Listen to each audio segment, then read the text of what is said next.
Hey, come see us on tour. I'll be in Davenport, Iowa, Las Vegas, Nevada, Chicago, Illinois, and Grand Rapids, Michigan. Go to jimmydore.com for a link for tickets. So when I talk to you and I look at you, you feel like a woman. I get woman energy from you, right? I feel like I'm talking to a female. When I see Dylan Mulvaney, it seems like a gay guy doing impression, and the most insulting impression of a woman I've ever seen. He calls himself a girl, by the way. He don't say woman. He calls himself a girl. So what do you say about someone like Dylan Mulvaney? Do you think he has a gay guy energy? 100% gay guy energy. I also think that the other side of the Dylan thing is Dylan is a very 2020s example of a human being that's been caught up in an algorithm and it's overtaken their real life. So they were doing TikTok videos for years with minimal amounts of results. Then they came out as non-binary, went up. Then they came out as trans, skyrocketed. And I think that in a lot of ways, Dylan is an excellent caricature to be sort of the face of so much of this stuff, because at the end of the day, Dylan is clicks, right? It's like you said, very insulting presentation, very strange behavior. I personally, it's whatever to speculate on someone's, personal, transition and what they're doing and not doing. But as someone who knows what transition does and can see it on a person, I don't think Dylan's on any type of hormones or anything like that. And it's not me saying Dylan is like an ugly person or whatever, but it's like, well, no, estrogen changes your body composition and it changes the type of fat that exists on you. And it changes your aura and your energy, by the way, like you said. Energy is a big part of it. And when you see all these trans people, especially, lives of TikTok, and it'll come up on your feed of just this crazy behavior, these big burly dudes going into bathrooms and, talking crap. There are, unfortunately, because, I wish it was more of a black and white thing, there are many reasons why people identify as trans now. Cross-dressers, fetishists, men who are attracted to women and are sexually turned on by becoming a woman, that's a part of it for some people. And then there are people that really felt a certain way from a young age, and people get on me for saying that that's, more valid than a horny dude, but it is, in my opinion. And not only is that my opinion, that was the opinion of the medical establishment until very recently. You could only get on these drugs through realizing that, and cross-dressers were told, no, this is a sexual fetish for you. So when you have fetishists being able to say, I'm a woman, and go into women's spaces, and then women feel threatened, that's because they're feeling that energy. There's a threatening, horny man energy. So that's what I'm glad you brought it up, because that was one of the questions I wanted to ask you when I was a kid. So I'm much older than you. I turned 40 18 years ago. And boy. I used to watch Phil Donahue, and they would have in 2020, and they would show this underground society of cross-dressers. There were cross-dressers. You'd turn on the TV, daytime TV, they're cross-dressers, and they would talk about cross-dressing. And just like how the flu disappeared during COVID, it's like cross-dressers have disappeared during this trans era.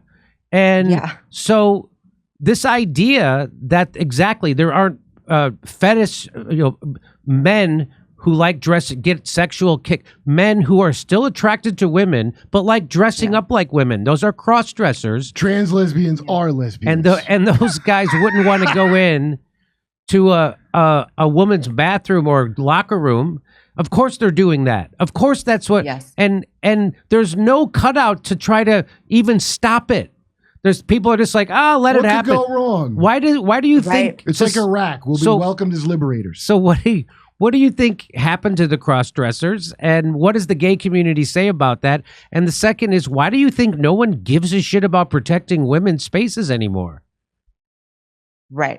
Great questions. I might talk for a while. Go ahead. So one of the casualties of, trans becoming a political thing rather than a medical condition that was handled in different ways back in the day is the definition of trans has been expanded. In fact, even the word transgender is something very new. The word transsexual is something that's also disappeared. And that's also a very important differentiation, because transgender is this umbrella term that includes, I'm queer because I paint my nails. I'm non-binary because I like to wear baseball caps sometimes, but I have, double D breasts.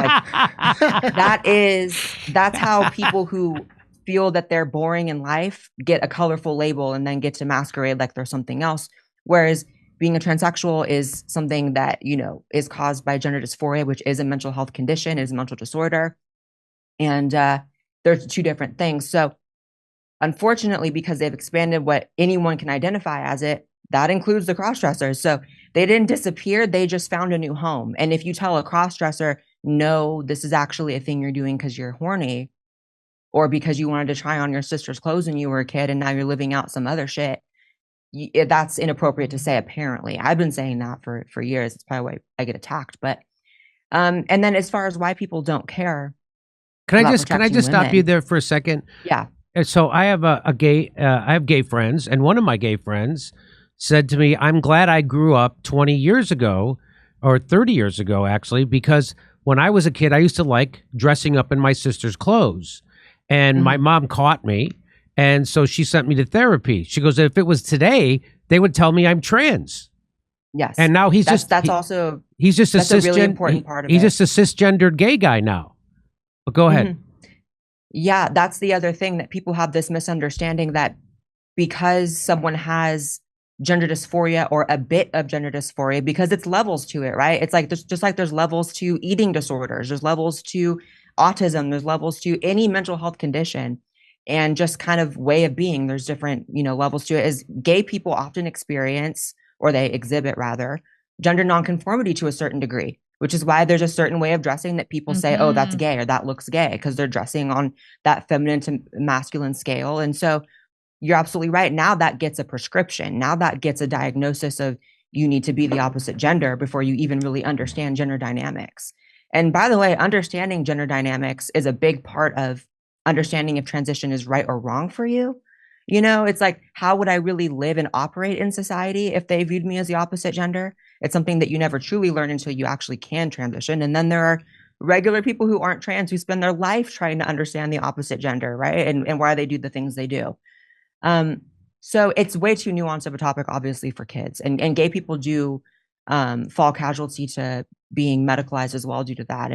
But to answer why people don't care about protecting women, I think a really unfortunate truth is that there are a lot of areas in society that people don't really care about protecting women, and this is one of them.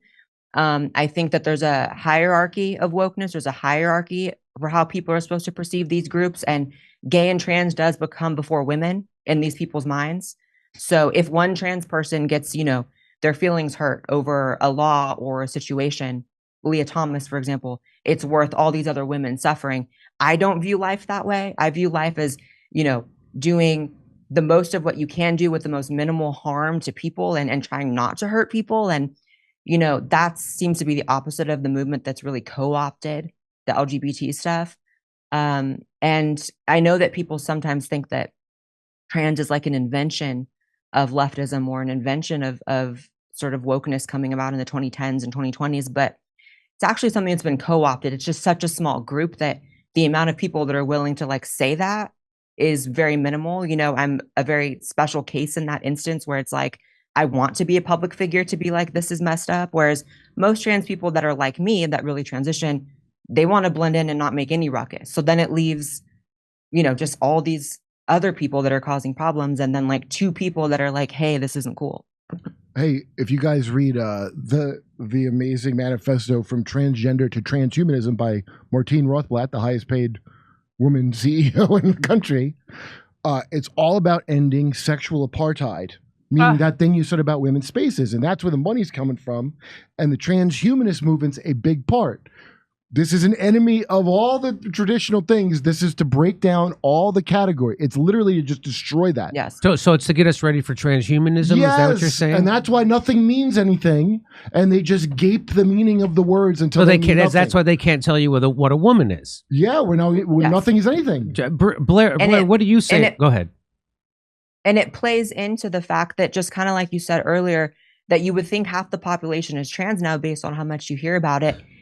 And that's true, because they want as much ownership of this topic. They want the trans rules that they make up to apply to the overwhelming amount of society, and really restructure laws and how people treat people of certain genders, because it does deconstruct the entire concept of, like you said, sexual apartheid and gender itself. And what women need in society, what men need in society. And it's harmful because there was a time where, things were good enough in the world and people had enough, sense in them to understand that like there are men and there are women, there are gay and they're straight, but there's also like room on the very outer edges for outliers of people who live their life in a different way. But there's a social contract that those people's, rights and needs don't necessarily trump 99% of people's. So that's why you never heard about trans disturbances in bathrooms until it became a political thing. Part of that is that there was new amplification, but a bigger part of it is like there weren't issues. Because as someone who, knows a lot about real trans culture, as in things that have been around since before the politicization of it, that social contract was very important. In fact, it's how people survived back in the day being transsexuals. It's like you work on your transition, you don't cause a disturbance because that's bad for you and bad for everyone else. And there was a line that was walked. And now all that's been eroded for the sake of, just like you mentioned, BlackRock's, what they want and everything. So I would say someone like Lia Thomas actually sets the trans movement backwards because it's just like the carpet bombing of Gaza will now heighten anti-Semitism. Having a biological male who's obviously got a physical advantage and has a bulge from his genitalia. A big one, a big bulge is who had that's gonna create more anti-trans sentiment. You harm the cause more than that. That's what I say. So right. Yeah. So would you agree with that they're not doing any favors to the gay community? Oh no. If I could, stand even a 1% chance, I would fight Lia Thomas myself. Like, how dare you? How dare you, first of all, hurt the women in the locker rooms? I mean, the women in the locker room said that there was full-on male genitalia around them. I mean, that is like, I can't even say it's common sense. It's like common basic human decency. I don't even know what to say. It's so low tier, like bottom of the barrel. Don't do that. And yeah, harming trans rights in general, just making it a joke. And there's no infrastructure within the community to combat it. There's me and like 2 people that speak out against it. And I've made a lot of noise in my years doing this, but it's really not enough when you have an entire, media blast of all this stuff. And also, these institutions and these colleges that are so pussy whipped that like allow it to happen too. For just like you said, that the ESG scores, making sure like we can't, we have to ignore our eyes and our ears and see that this is a huge man with a huge dick competing against women. We have to ignore it because our ESG score. And that's the main thing. It's a whole cycle. Control and reality. We'll tell you what reality is. It's not what your eyes tell you. So it's like that quote from Orwell. The party told you to ignore the evidence of your eyes and ears. It was their final and most essential command. And that's what I feel like is happening with someone like It's like a cult now. I saw Martina Navratilova, by the way, who's now ostracized, or was for at least a period of time. I don't know if she still is, from LGBTQ events, at least. Who, by the way, she's a lesbian. She was a pioneer for women in women's sports and as a lesbian. And her coach was trans. And she stands up and says trans women should not compete with biological women. And even Renee Richards, who was the first trans woman allowed to compete in female tennis, now says that shouldn't happen. And that was wrong that she did that. And just for Martina Navratilova saying that, she's completely ostracized from public, being seen at public events that are LGBTQ. And she just tweeted out something, or retweeted out. Someone made the point that, like Lia Thomas, when Lia Thomas was competing against males, mediocre swimmer, right? And low status. And now that she's a female, now Lia Thomas is competing against females, top of the number one. And that a lot of the people who are the most, the loudest and most violent trans activists were previously low status males who now, as they become trans, now become high status, and they have a chip on their shoulder against women. Now, what do you say about that? Oh, 100%, 100%. And, it kind of goes back to, this is a pretty simplified way of like looking at this, but sometimes simple explanations actually do the most for you. In my opinion, when I look at all the problem people, right? The trans people that are causing ruckuses in bathroom, the people that are, doing, going on to sports teams. threatening women and just even just holding stances that are so like a woman wouldn't hold these stances. They're all attracted to women. And I don't think people necessarily pay attention to that so much. And maybe I'm just also able to like identify it more in them because I kind of recognize like a lack of similarity. Like this person, there's no way you can both feel that you're a woman, even though you're not, be attracted to women, be hostile towards women. You have a fucked up relationship in your head with women. Yes. You know, and it comes out in this really demented, extra way. But for me, also, through my transition, I've noticed that I've only gained empathy for women. It's only gone up. Like I've only experienced more of the things that make you kind of understand like how fucked things are on a day-to-day basis for women, because that's the way I am perceived when I enter the world. And so when I see people's empathy go down when they quote unquote transition, it's kind of like, oh, well then there's the answer right there. Also, these drugs make it so you have no sex drive. So the fact that they're doing creepy sexual stuff is another telltale sign. Like, oh yeah, they sterilize you, they chemically castrate you.